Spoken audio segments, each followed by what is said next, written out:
SLT Mobitel Fiber, the fiber of the nation. SLT Mobitel Fiber, the fiber of the nation. රින් සුපිරි එලියා වෙළඳපොලේ අඩුම මිලකට රුපියල් 160යි.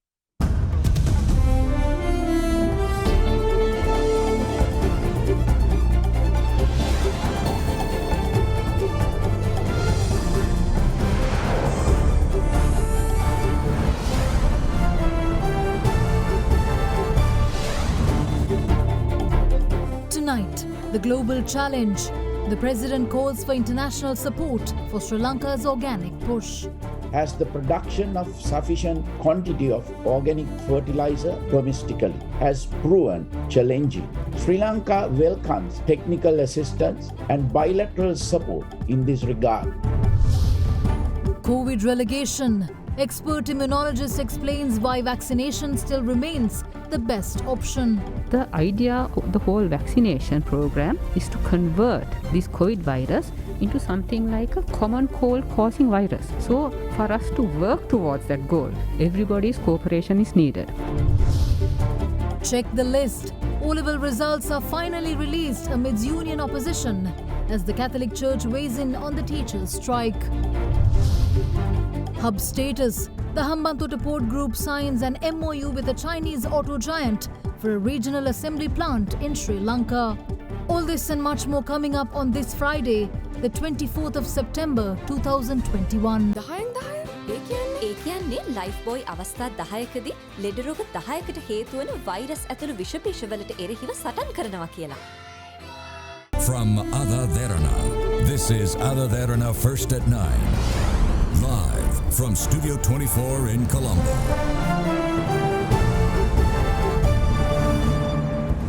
Good evening and welcome to First at 9. I'm Shanela Fernando. In your top stories for tonight, President Gotabaya Rajapaksa welcomed technical assistance and bilateral support from the international community in overcoming challenges faced by the country's drive towards being fully organic. Expressing confidence in the country's progress towards transforming its food systems, the head of state added that today's challenges are universal and therefore called for a collective effort to emerge triumphant from these challenges. The United Nations Food Systems Summit took place yesterday parallel to the UN General Assembly. Seeking to set the stage for a transformation in global food systems to achieve sustainable development goals by 2030, the summit provided a platform for ambitious new actions, innovative solutions and plans to transform food systems. Sri Lanka was also among the member states who spoke at the summit, and in his virtual address, President Gotabaya Rajapaksa elaborated on the government's decision to lay the foundation to go all green by banning chemical fertilizer. The head of state added that producing organic fertilizer to meet the country's demand has proven to be a challenge and welcomed technical assistance and bilateral support to overcome this challenge. The pandemic has exposed weaknesses in global food systems that will only be worsened with climate change. It is therefore essential that all stakeholders work together to transform global food systems to be more sustainable, resilient and inclusive. Sustainable food systems are part of Sri Lanka's rich socio-cultural and economic heritage. Our more recent past, however, saw increasing use of chemical fertilizers, pesticides and weedicides that led to adverse health and environmental impacts. My government took the bold step to restrict imports of these harmful substances earlier this year. However, changing the mindset of farmers long accustomed to using chemical fertilizer has proven challenging. So too has the production of sufficient quantity of organic fertilizer domestically. Sri Lanka welcomes technical assistance and bilateral support in this regard. Fostering organic agriculture is part of a wider program that includes enhancing market-oriented, inclusive food value chains to reduce rural poverty. Through such improvements, I'm confident Sri Lanka will be able to sustainably transform its food system and ensure greater food security and better nutrition for its people. As leaders, our aim must be to ensure a better future for our people and our planet. The challenges we face are universal, and we must work together to find solutions to them. Meanwhile, President Gotabaya also attended the special commemorative event organized to mark 20 years since the 9/11 attacks. The event was organized in front of the Manhattan Memorial in New York today. The President, along with the First Lady, was seen paying floral tributes, remembering the victims of the attacks. With the commencement of the vaccine program targeting school children over the age of 12 with comorbidities, health authorities are calling for parents to avoid overcrowding hospitals as they are not going to run out of doses to vaccinate all their children. The director of the Lady Ridgeway Hospital said today that a total of 100,000 vaccines have been allocated for the program, despite needing 70,000 doses. Meanwhile, Professor Neelika Malavige continues to urge people to come forward and get their vaccines, as it is the only sure method of not only ending the pandemic, but also relegating COVID-19 to the level of a common cold. The first phase of the vaccine drive for school children commenced today at 3 hospitals. Accordingly, children aged between 12 to 19 with comorbidities were inoculated with the Pfizer vaccine at the Lady Ridgeway Hospital for Children and at the Anuradhapura and Kurunegala teaching hospitals. Health authorities said that they prioritized this target group as they considered to be at a much higher risk due to their underlying health complications, raising their susceptibility to the virus. Another reason pointed out by health officials was that their health status would place them at a disadvantage when schools reopen. With a positive turnout seen at the program today, President of the Government Medical Officers Association, Dr. Anuruddha Padeniya, explained the procedures set in place for the program. The process is that when they come here, they have to get registered and they have to fill their parental consent form, and then a consultant will have to recommend their vaccination. After that, the vaccine will be given and that will be monitored by an emergency consultant here for a period until they are safe to go home. And once we do that vaccination for children with comorbidities, that will be extend vaccination for the age range between 15 to 19 and then thereafter age range between 12 to 15. Meanwhile, health authorities urged parents not to overcrowd the 3 hospitals, explaining that there were sufficient quantities of vaccines to go around. මේ වෙන විට මේ සඳහා අපි ගණනය කළ තියෙනවා දරුවන් 35000ක් පමණ තමයි ඉන්නේ. ඒතකොට එන්නත් 70000ක් පමණ තමයි අවශ්‍ය වෙන්නේ. නමුත් මේ වෙන විට මේ සඳහා එන්නත් ලක්ෂයක්ම වෙන් කරලා තියෙනවා. Meanwhile, consultant virologist at the Medical Research Institute, Dr. Nadika Janagi, says that school children do not need to be vaccinated for schools to reopen, but suggested that the vaccine drive and the reopening of schools must be done simultaneously. ඉස්සර SARS-CoV-2 වෛරසය ළමයි අතර එච්චර පැතිරුන්නේ නැහැ. නමුත් මේ delta වෛරසය මතුවීමත් සමග එය ළමයි අතර පැතිරෙනවා බොහොම පැහැදිලි. නමුත් අපි දකින්නේ වැඩිහිටියන්ට සාපේක්ෂව ළමයින් තුල වැඩිපුර සංකූලතා ඇති වෙනවා කියලා තත්ත්වයක්. මේ ඩෙල්ටා වෛරසය පැතිරීම හැබැයි ශීඝ්‍ර සිද්ධ වෙනවා ළමයි අතර. ඉතින් මේකේ ඩයිනමික්ස් එතකොට වෙනස් වෙන්න පුළුවන් අපි පාසල් පටන් ගත්තම. අපි පාසල් පටන් ගන්න අවශ්‍යයි. පාසල් පටන් ගැනීමේදී එන අභියෝග මොනවාද කියලා අපි කල්තියා පුරෝකථනය කිරීමයි අවශ්‍ය වෙන්නේ. හැබැයි ඒකෙදී අපි වැරදියට වටහා ගන්න සුදුසු නැහැ. ළමයි සියලු දෙනා එන්නත් කරලා ඉන්න ඕනේ පාසල් පටන් ගන්න කියලා. එය වැරදි මතයක්. අපිට එහෙම කිව්වොත් එහෙම පාසල් කාලයකට පටන් ගන්න වෙන්නේ නැහැ. නමුත් මේ වෛරසයේ තියෙන අධික පැතිරීම සහ ළමයින් මගින් මේක සම්ප්‍රේෂණය වෙන්න පුළුවන් අනිත් වැඩිහිටියන්ටත් කියන ඒ සියල්ල සලකා බැලුවම පාසල් පටන් ගැනීමත් සමග යම්කිසි පුරෝකථනයක අපි ඉන්න ඕනේ. එන්නත් කරන්නේ සමගාමීව සිදු කරන්නේ කොහොමද කියන එක ඒ සම්බන්ධව තාක්ෂණික විශ්ලේෂණ මේ අවස්ථාවේදී සිදු වෙමින් පවතිනවා මම හිතන්නේ. In the meantime, just as health officials vaccinate school children, the inoculation of people between the age of 20 and 29 is also underway. Health officials say that so far, at least 41% of this age group have already received at least one vaccine dose, while 12.6% among them have been completely immunized. Overall, according to figures released by the Epidemiology Unit, a total of 4,183,520 people have had their first doses administered so far.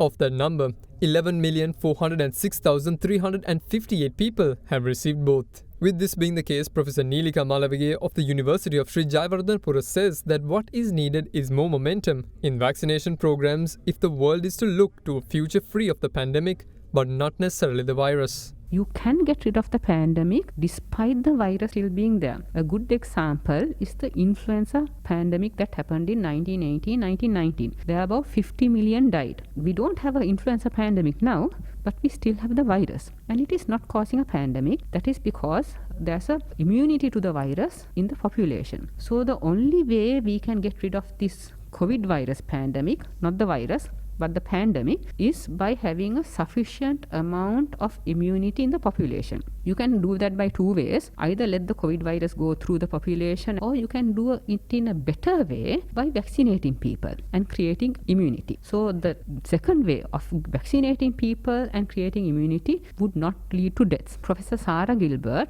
who is one of the developers of the Oxford AstraZeneca vaccine, and she said the idea of the whole vaccination program is to convert this COVID virus into something like a common cold causing virus. So for us to work towards that goal, to convert COVID to a situation like that, everybody's cooperation is needed. And how that can be achieved is if sufficient percentage of the population is vaccinated, not only in Sri Lanka, but globally. With a clear decline in COVID cases and the phased commencement of the vaccine program targeting school children, officials at the Ministry of Education announced a phased plan to restart schools. Secretary of the Ministry of Education, Professor Kapila Pereira, said today that the schools with children less than 200 and schools with only grades 1 to 5 will commence under the first phase. Due to a rapid spike in COVID-19 cases that followed the Sinhala and Tamil New Year early in April this year, in hopes of protecting school children, all schools were closed. As such, schools have been closed for close to 5 months and children have pursued their education activities online. However, as the country's COVID-19 cases are currently on the decline, officials announced the phased opening of schools today.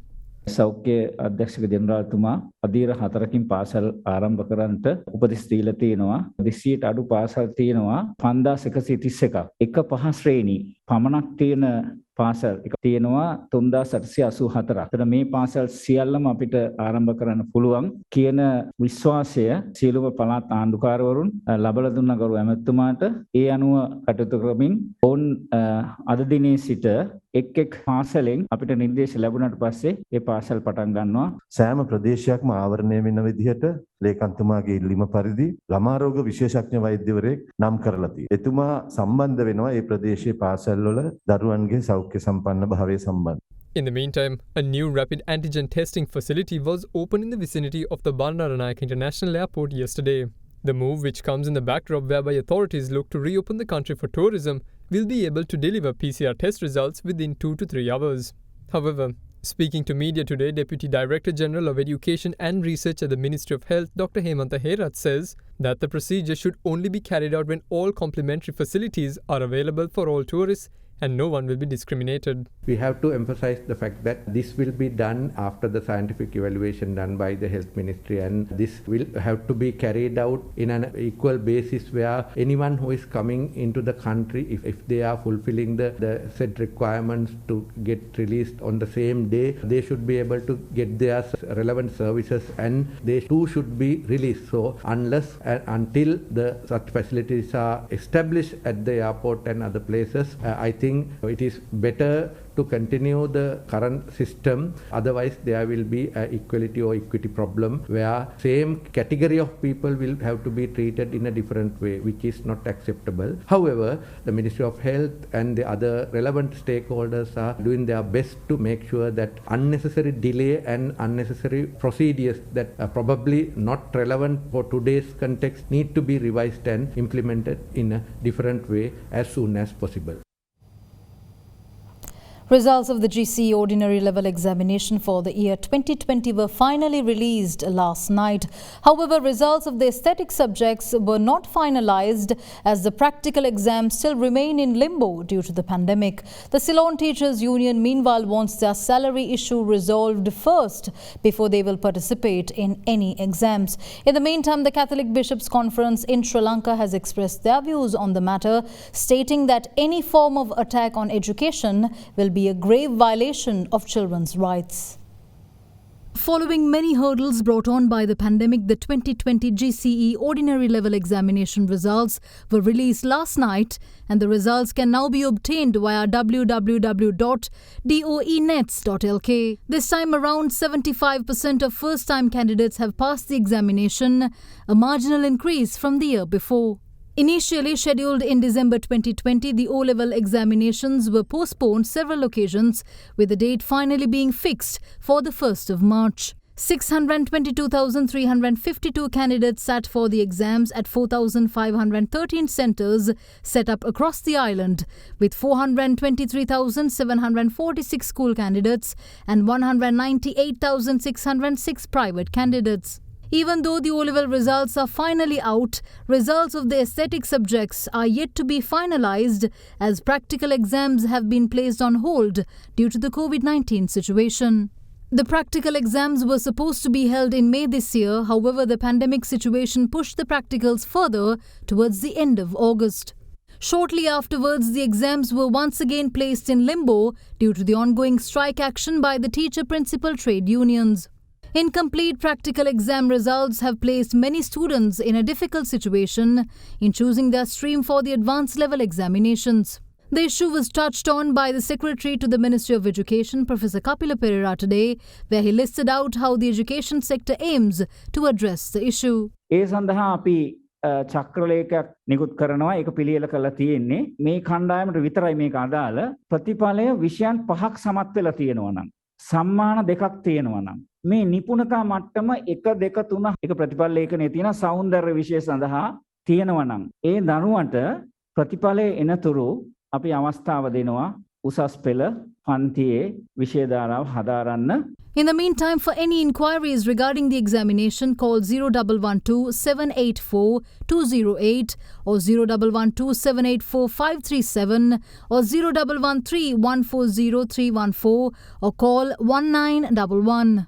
Meanwhile, Commissioner General of Examinations Sanat Pujitha said today that measures will be taken to conduct practical tests for the aesthetic subjects and release the results as soon as possible. පාසල් විවෘත කිරීමෙන් අනතුරුව යම්කිසි කාල පරිච්ඡේදයක් ලබා දීලා දරුවන්ට ඉන් අනතුරුව කඩිනමින්ම ප්‍රායෝගික පරීක්ෂණ පැවැත්වීම සඳහා අවශ්‍ය ක්‍රියාමාර්ග ගන්නවා.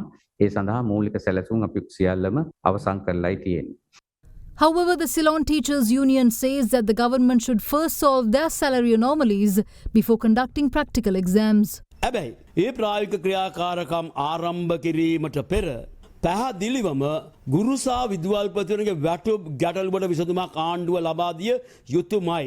එම නොවුනොත් අපිට වෙන්නේ සෞන්දර්ය ප්‍රායෝගික පරීක්ෂණ ක්‍රියාකාරකම් වලට ගුරුවරුන්ට සම්බන්ධ වීමේ හැකියාවක් නැති වෙයි. Meanwhile, the Catholic Bishops' Conference in Sri Lanka has expressed disappointment over the salary anomalies faced by the teachers being left unresolved. Adding that the rights of the teachers cannot be disregarded, the Bishops' Conference says that continued disruption to children's education will have long-lasting effects on their development, stating that any form of attack on education is a grave violation of children's rights. The Bishops' Conference urges the government and the teacher trade unions to resolve the matter by conducting healthy dialogues through a transparent mechanism. Big 3. The Acting High Commissioner of Australia in Sri Lanka, Amanda Jewell, has praised the government's efforts to tackle international drug smuggling operations using the country's naval and police personnel during a meeting with Defence Secretary General Kamal Gunaratne yesterday. The Australian envoy was also assured of Sri Lanka's commitment to ensuring that its territory is not used as a launching pad for any illegal activity. Both parties also agreed to strengthen bilateral defence cooperation as well. Acting High Commissioner for Australia in Sri Lanka, Amanda Jewell, called on Defence Secretary General Kamal Gunaratne at the Defence Ministry in Sri Jayawardena Purakotte yesterday. Following a warm reception, the Defence Secretary held discussions with the Acting High Commissioner on matters of bilateral importance and mutual relevance, including avenues to further strengthen interstate coordination to maintain the stability of regional security. The importance of collective efforts to nullify non-traditional security threats and elimination of extremism were discussed during the session, and Defence Secretary assured Sri Lanka's fullest cooperation with all regional and extra-regional countries for the cause. He further affirmed that Sri Lanka as a neutral state is performing a silent role for the benefit of the region and will not allow its territory to be used as a launching pad for any illegal activity by exploiting its strategic location. All efforts undertaken to cripple the drug smuggling ring, deploying the country's naval and other law enforcing agencies were commended by the Australian envoy. Action initiated to eradicate extremism and efforts undertaken by naval assets to thwart human trafficking were also praised by the visiting high officials. Both parties assured the further strengthening of existing defence ties. Strict conditions imposed by Malaysia on arrivals from Sri Lanka and other countries in the Indian subcontinent have been lifted, according to foreign media reports. The other countries are India, Pakistan, Nepal and Bangladesh. In a letter sent to the heads of units and the 5 foreign missions, Malaysia's Immigration Director General said this included passengers with permanent resident status, long-stay passers, businessmen and investors. He added that these visitors will need to be fully vaccinated, undergo COVID-19 testing upon arrival and be quarantined for the period stipulated for all foreign arrivals by the Health Ministry in order to curb the spread of any new variants into the country. The tighter conditions were announced in April, shortly after the implementation of the movement control order in several states and the surge in COVID-19 cases in these 5 countries. Among them were the mandatory quarantine period for travellers arriving in Malaysia being extended to 21 days for those from the Indian subcontinent and 14 days for others, with the possibility of it being extended to 21 days. The ban on tourists from all countries is still in place in Malaysia.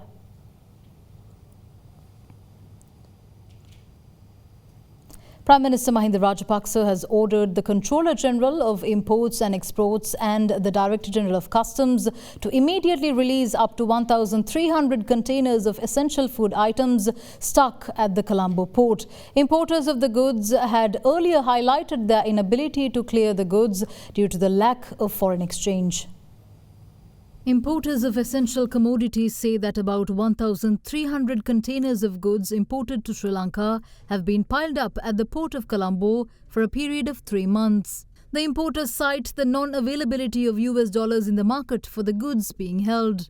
They add that currently there are 800 containers containing food items including lentils, chickpeas, sprats, dried chilies, garlic, coriander, ginger and fennel, and 433 containers containing sugar at the ports. These consignments, imported by over 50 importers, contains over 20,000 tons of essential commodities. The importers say that the delays in releasing these has led to them having to pay demurrage, and discussions had been held with the ministers in charge of the subject in this regard. Meanwhile, Prime Minister Mahinda Rajapaksa has instructed Controller General of Imports and Exports and the Director General of Customs to immediately release the containers to these companies. This decision was conveyed when the Cost of Living Committee met virtually today. Accordingly, Finance Minister Basil Rajapaksa instructed the Minister of Trade, Dr. Bandula Gunawardena, to distribute the essential food items to the people through the CWE and through essential food importers.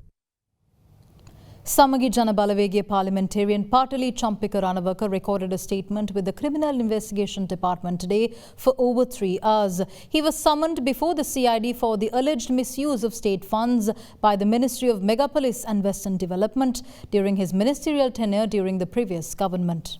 Former Minister of Megapolis and Western Development Patali Champika Ranawaka was summoned before the Criminal Investigation Department today to record a statement. He was interrogated over the alleged misappropriation of state funds at the Ministry of Megapolis and Western Development during his tenure as the subject minister during the government of good governance. The parliamentarian was accompanied by several other MPs representing the Samagi Jana Balawegaya, including the party General Secretary Ranjit Madduma Bandara.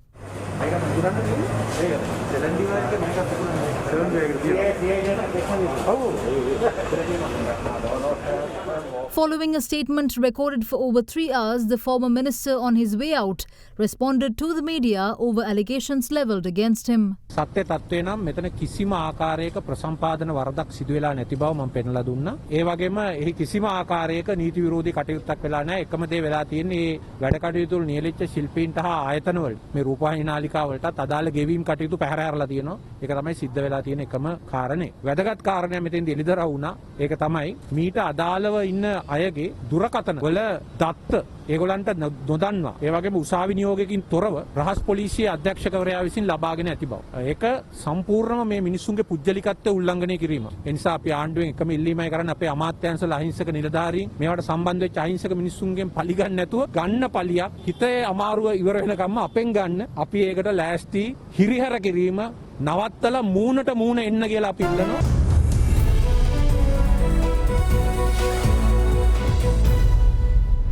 Welcome back in business news. An MOU has been signed between the Hambantota International Board Group and Chinese automobile manufacturer King Long United for the setting up of a bus assembly plant in Hambantota. The agreement came about due to the investment promotion activities organized by the Sri Lankan Embassy in Beijing and the Hambantota Board Group.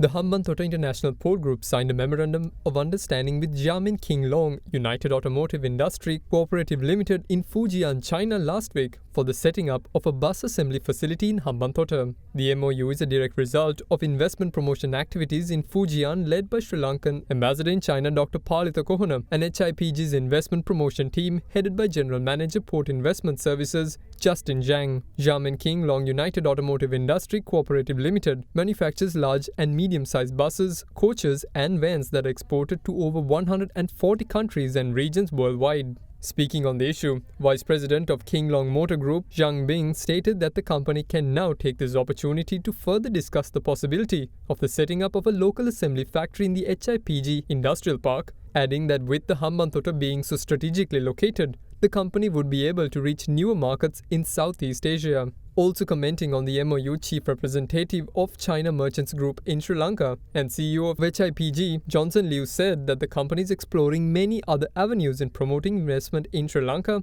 and believes there is great synergy to be achieved between China and Sri Lanka. He added that the Hambantota Industrial Park is being promoted globally and it is the company's goal to have a vibrant international investor community operating within the zone. Speaking at the signing ceremony, Sri Lanka's ambassador to China, Dr. Palitha Kohana, stated that the companies investing in Sri Lanka can look forward to multiple tax incentives and benefits arising from the country's free trade agreements and preferential treatment such as the GSP Plus facility.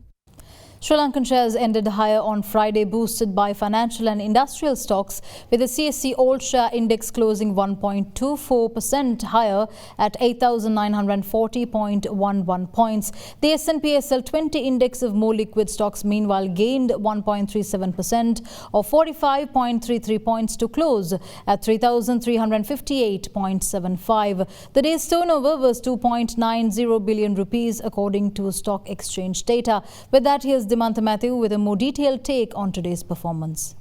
Today we saw another green day as the index started to get bullish with the overall investors getting into the buying spree. So overall what we are seeing is a very strong buying trend that is emerging in the market. Today the market was up by around 109 points and the index managed to cross the 8,900 mark to end at 8,940 points. So ASPI has come back into the green territory for the third consecutive day and we are seeing the strength gradually increasing. Overall, it's basically the retail favorite counters that is continuing to top the turnover list with 2.9 billion of turnover and bulk of it, good 35 to 40% coming from the transportation sector. Meanwhile, the rupee remained unchanged today at 202 rupees and 99 cents against the US dollar. Now let's have a look at how the Sri Lankan currency fared against other major currencies during the day.